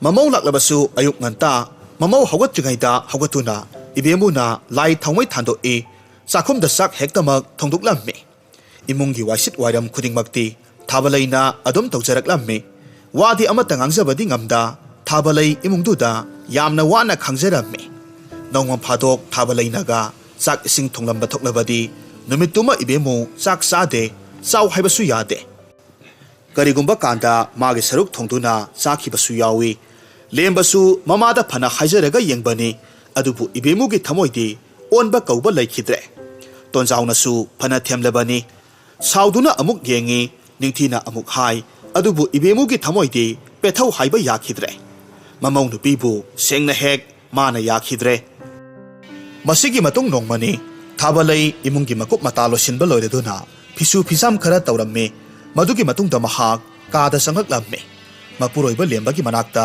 ꯐꯝꯊꯔꯛꯂꯝꯃꯤ ꯇꯅꯧꯔꯕꯤ ꯃꯥꯏꯊꯣꯡꯗꯨꯗ ꯃꯔꯤꯛ ꯃꯔꯤꯛ ꯀꯥꯡꯂꯤꯕ ꯍꯨꯃꯥꯡꯁꯤꯡꯗꯨ ꯃꯐꯤꯗꯨꯅ ꯇꯞꯅ ꯇꯞꯅ ꯅꯥꯟꯊꯣꯛꯂꯝꯃꯤ ꯂꯦꯝꯕꯁꯨ ꯀꯔꯤꯒꯨꯝꯕ ꯊꯕꯛ ꯑꯃꯈꯛ ꯇꯧꯔꯝꯕꯅꯤ ꯊꯕꯛꯇꯨ ꯂꯦꯞꯂꯒ ꯊꯥꯕꯂꯩ ꯎꯕꯗ ꯍꯪꯂꯛꯂꯝꯃꯤ ꯊꯕꯛ ꯂꯣꯏꯔꯕ꯭ꯔꯣ ꯂꯣꯏꯔꯦ ꯑꯗꯨꯗꯤ ꯆꯥꯛ ꯆꯥꯊꯣꯛꯂꯨꯔꯗꯅ ꯆꯥꯛ ꯆꯥꯔꯦ ꯀꯣꯜ ꯂꯤꯛ ꯂꯣꯏꯁꯤꯟꯕ ꯐꯦꯡꯕ ꯆꯥꯝꯕ ꯂꯣꯏꯅꯃꯛ ꯂꯣꯏꯔꯦ ꯊꯥꯕꯂꯩ ꯅꯪ ꯑꯩꯉꯣꯟꯗ ꯋꯥꯔꯧꯒꯅꯨꯀꯣ ꯑꯩꯅ ꯅꯪꯕꯨ ꯌꯨꯝꯁꯤꯗ ꯄꯨꯕꯤꯔꯛꯇꯨꯅ ꯅꯪꯕꯨ ꯌꯥꯝꯅ ꯋꯥꯍꯜꯂꯦ ꯋꯥꯗꯦꯗ ꯅꯅꯥꯛꯇ ꯑꯩꯅ ꯑꯁꯨꯛ ꯅꯨꯡꯉꯥꯏꯅ ꯂꯩꯔꯤꯕꯁꯤꯗꯤ ꯊꯥꯕꯂꯩ ꯅꯪ ꯏꯃꯥꯕꯨ ꯋꯥꯔꯧꯒꯅꯨ ꯏꯃꯥꯅ ꯅꯪꯉꯣꯟꯗ ꯇꯧꯔꯤꯕꯁꯦ ꯑꯩꯁꯨ ꯍꯥꯏꯐꯝ ꯈꯪꯗ꯭ꯔꯦ ꯄꯥꯕꯨꯡꯒ ꯑꯩꯒꯅꯁꯨ ꯀꯌꯥꯔꯛ ꯍꯥꯏꯔꯕꯅꯤ ꯑꯗꯨꯕꯨ ꯌꯥꯗ꯭ꯔꯦ ꯏꯃꯥꯅ ꯈꯜꯂꯤꯕꯁꯦ ꯀꯔꯤꯅꯣ ꯍꯥꯏꯕ ꯑꯩꯁꯨ ꯈꯪꯗ꯭ꯔꯦ ꯑꯗꯨꯕꯨ ꯃꯥꯁꯨ ꯅꯣꯡꯃꯗꯤ ꯁꯣꯏꯗꯅꯃꯛ ꯒ꯭ꯌꯥꯟ ꯇꯥꯔꯛꯈꯤꯒꯅꯤ ꯅꯪ ꯃꯇꯝꯗꯣ ꯋꯥꯔꯕꯁꯨ ꯋꯥꯅ ꯉꯥꯏꯕ ꯉꯝꯒꯗ꯭ꯔꯥ ꯉꯝꯅꯤ ꯀꯔꯤꯒꯤ ꯉꯝꯗꯅꯤ ꯏꯃꯥꯅ ꯃꯃꯧ ꯑꯩꯉꯣꯟꯗ ꯋꯥꯔꯧꯔꯕꯁꯨ ꯑꯩꯅꯗꯤ ꯋꯥꯔꯧꯕ ꯂꯩꯇꯦ ꯇꯥꯂꯦꯝꯕ ꯑꯩꯒꯤꯗꯤ ꯏꯃꯥꯁꯨ ꯏꯄꯥꯁꯨ ꯑꯃꯠꯇ ꯂꯩꯈꯤꯗ꯭ꯔꯦ ꯑꯗꯨꯅ ꯏꯃꯥꯒ ꯄꯥꯕꯨꯡꯒꯁꯦ ꯑꯩꯗꯤ ꯌꯥꯝꯅ ꯅꯨꯡꯁꯤꯖꯩ ꯑꯩꯒꯤ ꯍꯦꯛ ꯄꯣꯛꯄ ꯏꯃꯥ ꯏꯄꯥꯒꯨꯝ ꯈꯜꯂꯤꯕꯅꯤ ꯊꯥꯕꯂꯩ ꯋꯥꯍꯩꯁꯤ ꯍꯥꯏꯅ ꯍꯥꯏꯅ ꯃꯃꯤꯠꯇꯒꯤ ꯃꯄꯤ ꯇꯥꯔꯛꯂꯝꯃꯤ ꯄꯤꯔꯥꯡꯗꯨ ꯐꯤꯖꯤꯅ ꯇꯩꯊꯣꯛꯇꯨꯅ ꯑꯃꯨꯛ ꯃꯈꯥ ꯇꯥꯔꯛꯈꯤ ꯏꯃꯥꯅ ꯃꯃꯧ ꯑꯩꯕꯨ ꯂꯨꯅ ꯅꯨꯡꯁꯤꯅ ꯇꯧꯔꯛꯄ ꯃꯤꯠꯀꯨꯞ ꯑꯗꯨ ꯐꯥꯎꯕ ꯑꯩ ꯆꯣꯛꯊꯕ ꯂꯩꯇꯅ ꯉꯥꯏꯒꯦꯀꯣ ꯏꯁꯣꯔꯅ ꯃꯗꯨ ꯉꯝꯕꯒꯤ ꯊꯧꯅꯥꯗꯣ ꯑꯩꯉꯣꯟꯗ ꯄꯤꯅꯕꯤꯕ ꯑꯣꯏꯁꯅꯨ ꯅꯍꯥꯛꯀꯤ ꯅꯨꯡꯁꯤ ꯃꯤꯠꯌꯦꯡꯈꯥꯗ ꯑꯩ ꯌꯨꯝꯁꯤꯗ ꯄꯨꯟꯁꯤ ꯆꯨꯞꯄ ꯅꯔꯨꯝ ꯊꯨꯞꯅ ꯂꯩꯖꯒꯦ ꯂꯦꯝꯕꯅ ꯈꯨꯝꯃꯤ ꯍꯩꯃꯥ ꯀꯞꯀꯅꯨꯁꯦ ꯑꯄꯪꯕꯤꯁꯤꯗꯤ ꯑꯩꯅ ꯀꯔꯤꯒꯤ ꯅꯪꯕꯨ ꯃꯤꯔꯥꯏꯗꯧꯔꯤꯕꯅꯣ ꯁꯦ ꯂꯥꯟꯗꯕ ꯅꯪꯒꯤꯁꯨ ꯂꯥꯏ ꯂꯩꯔꯤ ꯁꯣꯏꯗꯅꯃꯛ ꯅꯪꯒꯤ ꯃꯇꯝꯗꯣ ꯂꯥꯛꯀꯅꯤꯁꯦ ꯑꯁꯨꯝꯅ ꯃꯇꯝ ꯈꯔ ꯍꯧꯈ꯭ꯔꯦ ꯑꯗꯨꯕꯨ ꯏꯕꯦꯝꯃꯨꯒꯤ ꯃꯇꯧꯗꯨꯗꯤ ꯑꯍꯣꯡꯕ ꯂꯩꯇꯦ ꯊꯥꯕꯂꯩꯁꯨ ꯃꯆꯥ ꯑꯃ ꯐꯪꯖꯒꯗꯧꯔꯕ ꯃꯇꯝ ꯅꯛꯁꯤꯜꯂꯛꯂꯦ ꯏꯕꯦꯝꯃꯨ ꯆꯥꯛ ꯏꯁꯤꯡ ꯂꯣꯏꯁꯤꯜꯂꯝꯗꯨꯅ ꯀꯩꯊꯦꯜꯗ ꯈꯥꯎ ꯑꯃ ꯌꯥꯟꯗꯨꯅ ꯄꯔꯞ ꯄꯔꯞ ꯑꯌꯨꯛꯇꯒꯤ ꯊꯣꯛꯈꯤ ꯊꯥꯕꯂꯩꯁꯨ ꯃꯥꯅ ꯉꯝꯕ ꯏꯃꯨꯡꯒꯤ ꯀꯨꯞꯅꯣꯝꯁꯤꯡ ꯇꯧꯁꯤꯟꯅꯕ ꯍꯣꯠꯅꯔꯝꯃꯤ ꯃꯅꯦꯝ ꯍꯜꯂꯛꯃꯟꯗ꯭ꯔꯕꯗꯨꯗ ꯊꯥꯕꯂꯩꯅ ꯃꯀꯨꯒ ꯃꯄꯨꯔꯣꯏꯕꯒꯗꯤ ꯆꯥꯛ ꯊꯤꯗꯨꯅ ꯄꯤꯖꯊꯣꯛꯈ꯭ꯔꯦ ꯃꯍꯥꯛꯇꯤ ꯃꯅꯦꯝ ꯂꯥꯛꯂꯒ ꯆꯥꯒꯦ ꯍꯥꯏꯗꯨꯅ ꯉꯥꯏꯖꯔꯝꯃꯤ ꯅꯨꯡꯊꯤꯜꯒꯤ ꯅꯨꯃꯤꯠ ꯆꯞ ꯌꯨꯡꯕ ꯃꯇꯝ ꯑꯗꯨꯋꯥꯏꯅꯤ ꯊꯥꯕꯂꯩꯅ ꯃꯇꯣꯝꯇ ꯁꯣꯟꯖꯔꯝꯃꯤ ꯏꯃꯥꯗꯨꯕꯨ ꯍꯧꯖꯤꯛ ꯐꯥꯎꯕ ꯀꯩꯊꯦꯜ ꯀꯨꯝꯂꯛꯇ꯭ꯔꯤꯕꯁꯤꯕꯨ ꯀꯗꯥꯏꯗꯒ ꯆꯠꯈ꯭ꯔꯕ ꯖꯥꯠꯅꯣꯅꯦ ꯆꯥꯛꯁꯨ ꯆꯥꯈꯤꯗꯦ ꯀꯔꯤ ꯇꯧꯔꯕ ꯖꯥꯠꯅꯣ ꯊꯥꯕꯂꯩ ꯆꯦꯞꯊ ꯆꯦꯞꯊ ꯀꯣꯟꯊꯣꯡꯂꯣꯝꯗ ꯌꯦꯡꯂꯝꯃꯤ ꯂꯥꯛꯃꯟꯗ꯭ꯔꯕꯗꯨꯗ ꯏꯃꯨꯡꯗ ꯆꯪꯗꯨꯅ ꯉꯥꯏꯍꯥꯛ ꯂꯩꯔꯨꯒꯦ ꯍꯥꯏꯗꯨꯅ ꯆꯪꯁꯤꯜꯂꯛꯂꯝꯃꯤ ꯉꯥꯏꯍꯥꯛꯀꯤ ꯃꯇꯨꯡꯗꯗꯤ ꯈꯨꯜꯗꯨꯒꯤ ꯅꯍꯥ ꯄꯥꯈꯪ ꯑꯃꯈꯛ ꯆꯦꯟꯁꯤꯜꯂꯛꯇꯨꯅ ꯃꯄꯥꯜꯗꯒꯤ ꯍꯧꯅ ꯍꯧꯅ ꯀꯧꯔꯛꯂꯝꯃꯤ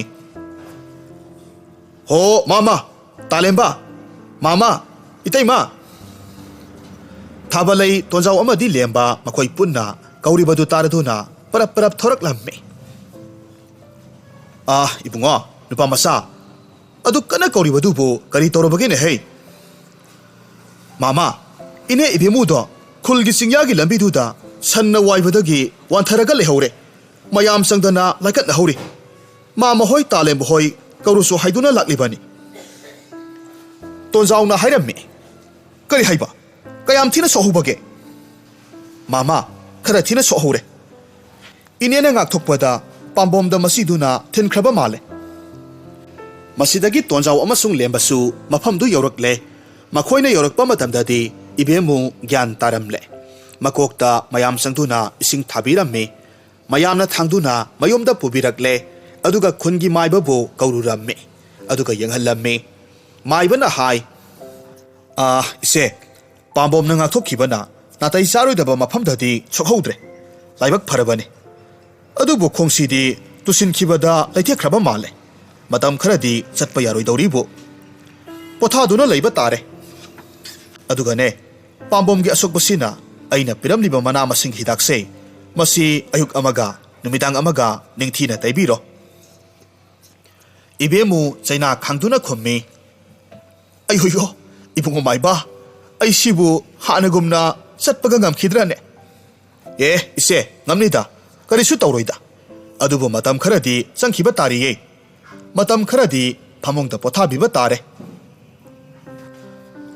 ꯗꯥꯗꯥ ꯏꯆꯦꯒꯤꯁꯦ ꯅꯨꯃꯤꯗꯥꯡꯒꯤ ꯃꯇꯝꯗ ꯇꯨꯁꯤꯟꯈꯤꯕ ꯃꯄꯥꯁꯤꯡꯗꯨꯗ ꯍꯤꯒꯥꯏ ꯈꯔ ꯈꯔꯗꯤ ꯌꯩꯍꯟꯕꯤꯔꯣ ꯑꯁꯨꯝꯅ ꯍꯥꯏꯅꯔꯕ ꯃꯇꯨꯡ ꯃꯥꯏꯕꯗꯨ ꯗꯈꯤꯅꯥ ꯄꯤꯔꯝꯃꯤ ꯑꯗꯨꯒ ꯃꯥꯏꯕꯗꯨꯁꯨ ꯑꯗꯨꯝ ꯍꯟꯈ꯭ꯔꯦ ꯇꯣꯟꯖꯥꯎꯅ ꯃꯃꯧ ꯅꯨꯄꯤꯗ ꯍꯥꯏꯔꯝꯃꯤ ꯍꯥꯏ ꯏꯃꯧ ꯏꯕꯦꯝꯃ ꯆꯠꯂꯨ ꯅꯃꯥꯒꯤ ꯆꯥꯛ ꯈꯔ ꯄꯨꯔꯛꯎ ꯅꯃꯥꯁꯦ ꯆꯥꯛ ꯈꯔ ꯄꯤꯖꯅꯕ ꯇꯧꯁꯤ ꯊꯥꯕꯂꯩ ꯆꯠꯈꯤꯗꯨꯅ ꯃꯅꯦꯝꯒꯤ ꯆꯥꯛ ꯄꯨꯔꯛꯂꯝꯃꯤ ꯑꯗꯨꯒ ꯍꯥꯏꯔꯝꯃꯤ ꯏꯃꯥ ꯆꯥꯛ ꯈꯔ ꯆꯥꯁꯦ ꯑꯩ ꯏꯟꯖꯔꯛꯎꯔꯥ ꯑꯩꯍꯣꯏꯌꯣ ꯑꯩ ꯆꯥꯅꯤꯡꯗꯦ ꯑꯩ ꯏꯁꯥꯅ ꯑꯗꯨꯝ ꯆꯥꯖꯒꯦ ꯌꯥꯅꯤ ꯏꯕꯦꯝꯃꯨꯅ ꯃꯈꯨꯠꯅ ꯆꯥꯛ ꯄꯨꯈꯝꯗꯨ ꯂꯥꯝꯒꯦ ꯇꯧꯔꯝꯃꯤ ꯑꯗꯨꯕꯨ ꯆꯩꯅꯥꯅ ꯈꯥꯡꯕ ꯉꯝꯗ꯭ꯔꯦ ꯑꯩꯍꯣꯏꯌꯣ ꯏꯃꯥ ꯀꯩꯗꯧꯔꯒꯦ ꯁꯦ ꯏꯃꯥ ꯑꯩ ꯏꯟꯖꯔꯛꯀꯦ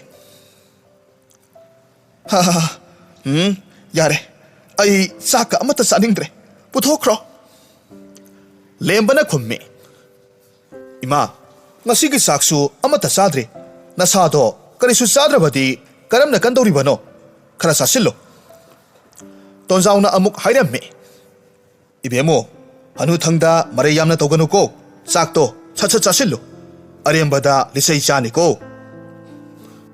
ꯑꯁꯨꯝꯅ ꯍꯥꯏꯗꯨꯅ ꯃꯆꯥꯅꯨꯄꯥꯗ ꯊꯣꯔꯛꯎ ꯍꯥꯏꯕꯒꯨꯝ ꯏꯪꯒꯤꯠ ꯇꯧꯗꯨꯅ ꯃꯤꯆꯤ ꯈꯠꯂꯝꯃꯤ ꯃꯁꯤꯗꯒꯤ ꯃꯈꯣꯏꯅꯤ ꯊꯣꯛꯈ꯭ꯔꯦ ꯃꯃꯧꯒ ꯃꯍꯥꯛꯀꯗ ꯉꯥꯏꯍꯧꯔꯝꯃꯤ ꯏꯕꯦꯝꯃꯨꯗꯤ ꯐꯛꯂꯥꯡꯂꯣꯝꯗ ꯑꯣꯟꯁꯤꯜꯂꯒ ꯂꯩꯈ꯭ꯔꯦ ꯊꯥꯕꯂꯩꯅ ꯇꯞꯅ ꯍꯥꯏꯔꯝꯃꯤ ꯏꯃꯥ ꯆꯥꯛꯁꯦ ꯈꯖꯤꯛꯇꯪ ꯆꯥꯅꯕ ꯇꯧꯁꯦ ꯆꯥꯛꯁꯤ ꯆꯥꯗ꯭ꯔꯒꯗꯤ ꯏꯃꯥꯒꯤ ꯍꯛꯆꯥꯡꯗꯣ ꯀꯟꯈꯠꯂꯣꯏꯌꯦ ꯆꯥꯛꯁꯤꯇꯪꯗꯤ ꯏꯃꯥꯒꯤ ꯍꯛꯆꯥꯡꯒꯤ ꯈꯜꯂꯒ ꯆꯥꯕꯤꯌꯨ ꯅꯃꯧꯒꯤ ꯁꯛꯁꯦ ꯏꯃꯥꯅ ꯎꯅꯤꯡꯗ꯭ꯔꯕꯁꯨ ꯃꯤꯠ ꯎꯏꯁꯤꯟꯒꯦ ꯍꯥꯏꯔꯕꯁꯨ ꯅꯃꯧꯒꯤꯗꯤ ꯑꯀꯥꯏꯕ ꯂꯩꯖꯗꯤꯌꯦ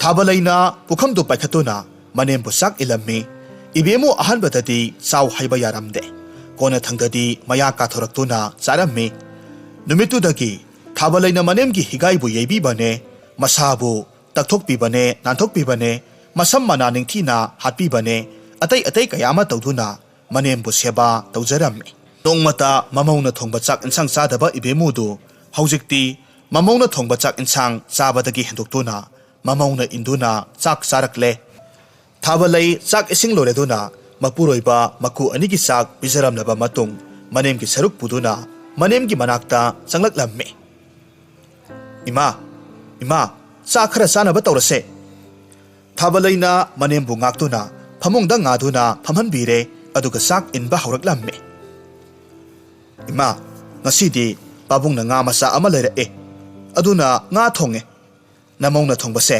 ꯍꯥꯎꯒꯗ꯭ꯔꯗꯤ ꯈꯪꯗꯦ ꯁꯦ ꯏꯃꯥ ꯏꯕꯦꯝꯃꯨ ꯃꯌꯥ ꯀꯥꯊꯣꯛꯇꯨꯅ ꯃꯃꯧꯅ ꯊꯣꯡꯕ ꯉꯥꯗꯨ ꯆꯥꯔꯝꯃꯤ ꯆꯥꯛ ꯆꯥꯅ ꯏꯕꯦꯝꯃꯨꯅ ꯋꯥꯈꯜ ꯈꯜꯂꯝꯃꯤ ꯍꯥꯎꯈ꯭ꯔꯦꯗ ꯉꯥꯁꯤꯗꯤ ꯑꯣꯟꯊꯣꯛꯅꯁꯨ ꯍꯥꯎꯈ꯭ꯔꯦ ꯃꯥꯅ ꯅꯍꯥꯟꯈꯩ ꯊꯣꯡꯉꯤꯕꯁꯤ ꯁꯨꯃꯥꯏꯅꯃꯛ ꯍꯥꯎꯕ ꯆꯠꯂꯅꯦ ꯃꯣꯏ ꯄꯥꯕꯨꯡꯅꯗꯤ ꯅꯃꯧꯅ ꯊꯣꯡꯕ ꯆꯥꯛ ꯏꯟꯁꯥꯡꯁꯤ ꯍꯥꯎꯕꯅꯤ ꯆꯥꯎ ꯍꯥꯏꯔꯤꯕꯗꯨꯗꯤ ꯁꯤꯒꯤ ꯑꯣꯏꯔꯦ ꯍꯥꯎꯈ꯭ꯔꯦꯗ ꯑꯁꯨꯛ ꯍꯥꯎꯕꯁꯤ ꯑꯩꯅ ꯅꯍꯥꯟ ꯃꯈꯩ ꯁꯥꯎꯔꯤꯕꯅꯤꯗꯣ ꯍꯥꯏꯗꯨꯅ ꯆꯥꯔꯝꯗ꯭ꯔꯤꯕꯅꯤꯀꯣ ꯄꯪꯈ꯭ꯔꯦꯗ ꯏꯕꯦꯝꯃꯨ ꯑꯩꯁꯦ ꯁꯥꯎꯅꯤꯅ ꯁꯥꯎꯔꯒꯁꯨ ꯃꯥꯅ ꯊꯣꯡꯕ ꯆꯥꯛ ꯏꯟꯁꯥꯡꯁꯤ ꯐꯥꯎꯕꯗꯤ ꯆꯥꯖꯔꯝꯒꯗꯕꯅꯤꯗ ꯑꯄꯪ ꯊꯧꯅꯥ ꯍꯦꯛ ꯎꯠꯂꯨꯏꯗ ꯊꯥꯕꯂꯩꯅ ꯍꯥꯏꯔꯛꯂꯝꯃꯤ ꯏꯃꯥ ꯀꯔꯤ ꯇꯧꯔꯕꯒꯦ ꯍꯥꯎꯇꯕꯔꯣ ꯃꯪꯂꯒ ꯂꯩꯔꯤꯕꯗꯨꯕꯨ ꯀꯔꯤ ꯇꯧꯔꯕꯒꯦ ꯏꯕꯦꯝꯃ ꯀꯔꯤꯁꯨ ꯇꯧꯗꯦ ꯁꯨꯝ ꯀꯩꯅꯣꯝꯃ ꯏꯃꯥ ꯑꯗꯨꯗꯤ ꯁꯤꯒ ꯆꯥꯁꯤꯜꯂꯁꯤ ꯆꯥꯛ ꯆꯥꯕ ꯂꯣꯏꯔꯒ ꯏꯃꯥꯒꯤ ꯍꯤꯗꯥꯛꯇꯣ ꯑꯃꯨꯛ ꯇꯩꯔꯒꯦ ꯑꯗꯨꯒ ꯉꯥꯏꯍꯥꯛ ꯄꯣꯊꯥꯔꯁꯤ ꯑꯁꯨꯝꯅ ꯅꯨꯡꯇꯤ ꯅꯨꯃꯤꯠ ꯈꯨꯗꯤꯡꯒꯤ ꯏꯕꯦꯝꯃꯨꯒꯤ ꯁꯦꯕꯥ ꯂꯦꯞꯇꯅ ꯑꯁꯨꯝ ꯇꯧꯔꯛꯄꯁꯤꯗ ꯅꯨꯡꯒꯨꯝ ꯀꯜꯂꯝꯕ ꯏꯕꯦꯝꯃꯨꯒꯤ ꯊꯃꯣꯏꯁꯨ ꯄꯦꯊꯕ ꯍꯧꯔꯛꯂꯦ ꯇꯛꯄꯕꯨ ꯀꯜꯂꯕꯗꯤ ꯅꯨꯡ ꯐꯥꯎꯕ ꯇꯨꯝꯃꯤ ꯍꯥꯏꯅꯕꯒꯨꯝ ꯏꯕꯦꯝꯃꯨꯒꯤ ꯊꯃꯣꯏꯗ ꯃꯃꯧꯕꯨ ꯅꯨꯡꯁꯤꯕꯒꯤ ꯃꯃꯤ ꯆꯥꯎꯅ ꯇꯥꯕ ꯍꯧꯔꯛꯂꯦ ꯍꯧꯖꯤꯛꯇꯤ ꯏꯕꯦꯝꯃꯨꯁꯨ ꯍꯧꯒꯠ ꯀꯥꯡꯈꯠꯄ ꯉꯝꯗꯨꯅ ꯆꯠꯄ ꯉꯝꯂꯦ ꯃꯃꯧꯅ ꯊꯣꯡꯕ ꯆꯥꯛ ꯏꯟꯁꯥꯡ ꯍꯧꯖꯤꯛꯇꯤ ꯃꯥ ꯂꯣꯏꯅꯃꯛ ꯆꯥꯔꯦ ꯀꯔꯤꯁꯨ ꯍꯥꯏꯈꯤꯗ꯭ꯔꯦ ꯑꯗꯨꯕꯨ ꯆꯤꯟꯕꯥꯜꯗꯒꯤ ꯐꯣꯡꯅ ꯃꯃꯧꯕꯨ ꯅꯨꯡꯁꯤꯕꯒꯤ ꯋꯥꯍꯩꯗꯤ ꯉꯁꯤ ꯐꯥꯎꯕ ꯀꯥꯡꯊꯣꯛꯇꯅ ꯂꯥꯛꯂꯝꯃꯤ ꯑꯗꯨꯕꯨ ꯍꯥꯟꯅꯒꯨꯝ ꯆꯩꯕ ꯉꯥꯡꯕꯗꯤ ꯈꯣꯡꯊꯥꯡ ꯈꯨꯗꯤꯡ ꯌꯦꯡꯁꯤꯟꯕꯗꯤ ꯇꯧꯕ ꯎꯈꯤꯗ꯭ꯔꯦ ꯏꯕꯦꯝꯃꯨꯒꯤ ꯍꯣꯡꯂꯛꯂꯤꯕ ꯃꯑꯣꯡ ꯃꯇꯧꯁꯤꯡꯗꯨ ꯃꯈꯣꯏꯁꯨ ꯂꯣꯏꯅꯃꯛ ꯈꯪꯂꯝꯃꯤ ꯊꯥꯕꯂꯩꯁꯨ ꯃꯅꯦꯝꯒꯤ ꯁꯦꯕꯥ ꯐꯪꯖꯔꯕꯗꯨꯗ ꯅꯨꯡꯉꯥꯏꯇꯕ ꯈꯔ ꯃꯈꯩꯗꯤ ꯀꯣꯛꯄ ꯉꯝꯖꯔꯦ ꯃꯇꯝ ꯈꯔꯒꯤ ꯃꯇꯨꯡꯗ ꯊꯥꯕꯂꯩꯁꯨ ꯃꯀꯨꯝ ꯃꯊꯥ ꯁꯨꯔꯗꯨꯅ ꯇꯦꯛꯇ ꯀꯥꯏꯗꯅ ꯃꯆꯥꯅꯨꯄꯥ ꯑꯃ ꯐꯪꯖꯔꯝꯃꯤ ꯇꯣꯟꯖꯥꯎ ꯑꯃꯗꯤ ꯂꯦꯝꯕ ꯍꯔꯥꯎꯕꯅ ꯂꯣꯏꯈ꯭ꯔꯦ ꯏꯕꯦꯝꯃꯨꯁꯨ ꯃꯊꯃꯣꯏꯗꯗꯤ ꯑꯁꯨꯛꯀꯤ ꯃꯇꯤꯛ ꯍꯔꯥꯎꯔꯝꯃꯤ ꯑꯗꯨꯕꯨ ꯑꯁꯨꯛ ꯀꯨꯏꯅ ꯃꯃꯧꯕꯨ ꯃꯥꯅ ꯇꯥꯊꯤ ꯇꯥꯑꯣꯏꯅ ꯇꯧꯔꯛꯂꯒ ꯀꯔꯝꯅ ꯍꯦꯛꯇꯃꯛ ꯀꯔꯤꯁꯨ ꯈꯪꯗꯕ ꯁꯥꯗꯨꯅ ꯆꯪꯁꯤꯜꯂꯨꯒꯅꯤ ꯈꯟꯕꯗ ꯏꯕꯦꯝꯃꯨ ꯃꯃꯧꯒꯤ ꯃꯁꯨꯒꯤ ꯅꯨꯡꯁꯤꯕꯗꯨ ꯎꯠꯊꯣꯛꯆꯕ ꯉꯝꯖꯔꯝꯗꯦ ꯑꯉꯥꯡ ꯎꯅꯕ ꯂꯣꯏꯔꯕ ꯃꯇꯨꯡꯗ ꯑꯉꯥꯡꯗꯨ ꯄꯨꯊꯣꯔꯛꯂꯝꯃꯤ ꯃꯈꯣꯏ ꯃꯌꯥꯝ ꯌꯦꯡꯅꯔꯝꯃꯤ ꯇꯣꯟꯖꯥꯎꯅ ꯍꯥꯏꯔꯝꯃꯤ ꯀꯗꯥꯏ ꯏꯁꯨꯁꯤꯗꯤ ꯑꯣꯟꯊꯣꯛꯅ ꯅꯨꯡꯁꯤꯈ꯭ꯔꯦꯗ ꯃꯃꯥꯁꯨ ꯃꯄꯥꯁꯨ ꯃꯥꯟꯗꯦ ꯀꯅꯥꯅꯣꯃ ꯃꯥꯜꯂꯤꯗ ꯃꯁꯤꯗꯤ ꯂꯦꯝꯕꯅ ꯍꯥꯏꯔꯝꯃꯤ ꯄꯥꯕꯨꯡ ꯑꯃꯥꯟꯕ ꯑꯃꯗꯤ ꯂꯩꯕꯨ ꯏꯄꯥꯁꯨ ꯈꯪꯉꯤꯗ ꯑꯃꯥꯟꯕ ꯑꯃꯗꯤ ꯂꯩ ꯍꯥꯏꯗꯣꯛꯄꯗꯤ ꯌꯥꯗ꯭ꯔꯦ ꯃꯥꯌꯣꯛꯅꯕꯤꯗꯨꯅ ꯍꯥꯏꯔꯝꯃꯤ ꯈꯨꯔꯥ ꯇꯣꯟꯖꯥꯎ ꯑꯉꯥꯡꯁꯦ ꯏꯗꯣꯝꯆꯥ ꯏꯕꯦꯝꯃꯨ ꯌꯥꯝꯅ ꯃꯥꯟꯕ ꯑꯃ ꯀꯗꯥꯏꯗꯅꯣꯃ ꯌꯥꯎꯔꯤꯌꯦ ꯏꯕꯦꯝꯃꯨ ꯋꯥꯐꯝꯗꯨ ꯇꯥꯔꯨꯕꯗ ꯃꯁꯨ ꯅꯨꯄꯥꯕꯨ ꯑꯃꯨꯛꯇꯪ ꯌꯦꯡꯅꯤꯡꯕ ꯐꯥꯎꯔꯝꯃꯤ ꯏꯕꯦꯝꯃꯨꯅ ꯈꯜꯂꯤ ꯌꯦꯡꯅꯤꯡꯈ꯭ꯔꯦꯗ ꯏꯁꯨꯁꯦ ꯑꯩꯁꯨ ꯃꯈꯣꯏ ꯄꯥꯕꯨꯡꯗꯧꯅ ꯄꯥꯝꯅꯤꯡꯈ꯭ꯔꯦꯗ ꯁꯦꯡꯅ ꯏꯁꯨ ꯅꯨꯄꯥꯁꯤꯕꯨ ꯑꯩꯕꯨ ꯃꯥꯟꯕ ꯆꯠꯂꯅꯦ ꯑꯃꯨꯛꯁꯨ ꯃꯇꯣꯝꯇ ꯃꯃꯣꯟ ꯅꯣꯛꯇꯨꯅ ꯁꯣꯟꯖꯔꯝꯃꯤ ꯍꯣꯏꯗ ꯏꯁꯨꯕꯨ ꯃꯕꯣꯛ ꯑꯩ ꯃꯥꯟꯗꯗꯅ ꯀꯅꯥ ꯃꯥꯟꯒꯗꯧꯔꯤꯕꯅꯣ ꯑꯣꯟꯊꯣꯛꯅ ꯅꯨꯡꯁꯤꯔꯝꯃꯅꯤꯗꯀꯣ ꯃꯈꯣꯏ ꯄꯥꯕꯨꯡꯁꯤꯕꯨ ꯑꯉꯥꯡꯁꯦ ꯁ꯭ꯋꯥꯏꯗꯒ ꯄꯨꯁꯤꯜꯂꯛꯂꯕꯗꯤ ꯅꯨꯡꯉꯥꯏꯈ꯭ꯔꯅꯤꯗ ꯑꯩꯁꯤꯕꯨ ꯀꯅꯥꯅꯣꯝꯇꯅꯒ ꯏꯁꯨꯁꯤ ꯄꯥꯝꯃꯨ ꯂꯥꯛꯎ ꯀꯥꯏꯅ ꯍꯥꯏꯔꯛꯂꯕꯗꯤ ꯐꯈ꯭ꯔꯅꯤꯗ ꯆꯪꯁꯤꯟꯕꯁꯨ ꯏꯀꯥꯏ ꯑꯩꯕꯨ ꯍꯦꯛꯇꯃꯛ ꯆꯪꯂꯁꯤꯔꯅꯦ ꯑꯁꯣꯝꯗꯅ ꯃꯥꯌꯣꯛꯅꯕꯤꯗꯨꯅ ꯍꯥꯏꯔꯝꯃꯤ ꯀꯗꯥꯏ ꯈꯨꯔꯥ ꯑꯉꯥꯡꯁꯦ ꯃꯃꯥꯗ ꯑꯃꯨꯛꯇ ꯌꯦꯡꯍꯜꯂꯨꯈꯤꯒꯦ ꯇꯣꯟꯖꯥꯎꯅ ꯈꯨꯝꯂꯝꯃꯤ ꯁꯦ ꯌꯦꯡꯍꯜꯂꯨꯔꯣ ꯏꯁꯨꯊꯣꯏ ꯆꯠꯂꯣ ꯅꯃꯥꯒꯤ ꯅꯥꯛꯇ ꯑꯃꯨꯛ ꯆꯠꯂꯣꯀꯣ ꯍꯣꯔꯦꯟ ꯄꯨꯄꯨꯅ ꯑꯃꯨꯛ ꯄꯝꯒꯦꯀꯣ ꯏꯕꯦꯝꯃꯨꯗꯤ ꯃꯌꯥꯝ ꯂꯥꯡꯕ ꯇꯥꯔꯨꯕꯗ ꯃꯊꯃꯣꯏ ꯄ꯭ꯔꯣꯛ ꯆꯥꯛꯂꯝꯃꯤ ꯃꯥꯌꯣꯛꯅꯕꯤꯗꯨꯅ ꯊꯥꯕꯂꯩꯗ ꯃꯆꯥꯅꯨꯄꯥꯕꯨ ꯎꯍꯜꯂꯝꯃꯤ ꯊꯥꯕꯂꯩꯅ ꯐꯃꯨꯡꯗ ꯐꯝꯗꯨꯅ ꯄꯣꯛꯄꯗ ꯉꯥꯏꯔꯤꯕ ꯃꯆꯥꯅꯨꯄꯥꯗꯨꯕꯨ ꯅꯨꯡꯁꯤꯅ ꯌꯦꯡꯖꯔꯝꯃꯤ ꯃꯥꯌꯣꯛꯅꯕꯤꯗꯨꯅ ꯍꯥꯏꯔꯝꯃꯤ ꯊꯥꯕꯂꯩ ꯌꯦꯡꯉꯨꯅꯦꯍꯦ ꯅꯆꯥꯅꯨꯄꯥꯁꯦ ꯃꯕꯣꯛ ꯌꯥꯝꯅ ꯃꯥꯜꯂꯤ ꯊꯥꯕꯂꯩ ꯃꯄꯤ ꯇꯩꯊꯣꯛꯇꯨꯅ ꯍꯥꯏꯔꯛꯂꯝꯃꯤ ꯍꯩꯃꯥ ꯏꯆꯦ ꯏꯃꯥꯗꯤ ꯃꯁꯨ ꯅꯨꯄꯥꯁꯤꯕꯨ ꯎꯈ꯭ꯔꯕꯔꯣ 마수 마수누 빠세 뻔크라버러 이마디 까다이다 레이버게 마욕나비두나 쿰팜 캉드나 레이링의 통진 마팔다기 콘젤 아마나 하이렉람미 이넴기 이베마 나넴 시달레이레 이수누빠 누시바도 이넴수 아묵다 이행게 아묵다 누시나 빰게 하이두나 락리버네 까다이 수누빠도 아이 빰게 타발레이나 하이람미 이마 나수누빠 시달레이레 이베무 마수누빠도 누시나 라우람미 마타다 셋나 콘실라가 빰미 마밋 아니두 밑팜 홍다바 마카이 마수누빠두다 문나 예ङi 모몬 녹세이 하라우버기 피랑나수 마밋두 톰할람미 이베무나 솔람미 농시크레다 이수세 아숙 농시바 이수세 이베무 아이기 이수니코 이넴기 이베마 이넴 이모기 마팜다 삿로이다바 리셋 तौहैदबा कयामा तौखेने है अइना अरंग अराग सेल थुमना मरुनी खलुबना वाखल खंथहौदबनी ननेमना तौखिबा फत्रबा नाकपिफम थोक्तबा इरासिंगदो इमौ इबेमा नंगना अमुक्तदि नाकपियुको थाबलैना खुमलक्लाम्मे इमा अइदि इमाबो अइगी हेक पोकपा इमागुम नुसिखिबनी yum असिदा अइना Keck खोंग थांजिलकपा मिटकुपतुदगी इमाना SAB ngang khudingmak aigi hekpokpi imana ngangbani khanduna waro puklauba amata thamkhiba leitiye ima adumna namauda haibigano ibemuna hairamme oh onthokna chamkhreta ko imau ibema Ima nangi nafamda yamna lankre. Ngasidi aigi asoiba pumnamak loinamak khangjarakle. Sidagidi imana imauda sairero amuk hana imaubu wahallaro. Imaugumbi nupidi atangbani. Mapok khudingdasu imana nangumbi imau phangjageko. Lau ima konge. Ima amukta pena konge. Asumna mani mamau konsinaduna kapminarame. Tanza aduda tonjau amadi lemba changsillaklami hairami. Ima thabalei kari tawrabage nakhoi anina kapna launaduna ga leramlibasibo. Hais ngasidi yamna nungsinarami na. Ibemu mapi thaiktuna khumlaklami. Ho aikhoidi yanazarabado. Sidagidi imauda wahanba phelauba karamatana ngambra yangoba. Manem ayama isau sauna leribase uzau haribasini. Tonjau na hairami. Mama adudi onadrena he. Imau sidi aikhoidi ngasi phawada sai hingang khiba laite. Nangnata ngang saiba natro. Natane nu pamasa.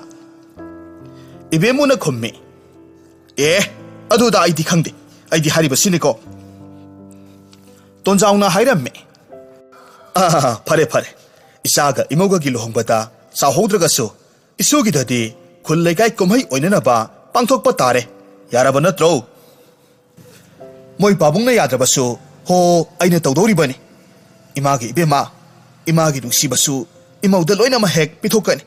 Adugane imaugi sanalupa phanek phirolsu imana amatta warhallo. Imana loinamak laigani. Imaugi loinamak thongedoribani. Lembana hairami. Mamauga yanakibadagi aikhoi gasi imasi masa oina kaukhrabagi warini ne. Ibemuna khummi. Nupa masa sauganu. Isadagi isuna heli nungsiba hainabado ima hausikta khangi. Imung ama nungaihanba manghanba haibase lakliba mausingdugi makhutta loinamak leiramle. Tonjauna hairami. Toto ngasidi aigi nupise wakhal kayada tarabanone. Asumna khajikta ngana taraklamlavadi pharamloidraba. Ho aidi imau nupise asumna mak pharamgani haibadi kanana khangjaruni. Asumna hainaduna makhoi punna nokminarami. Masigi matungdagidi mani mamau makhoi anidu asoi aran ngangnaduna nungsi sanana laiminakki. Hariba numitudagi laikaina ninbung ngangnaramba ibemugi imungdu khul laikai singna matau tamnafam oiba nungsi sanana harau tayamna pankhiba imung ama haibadu oiki.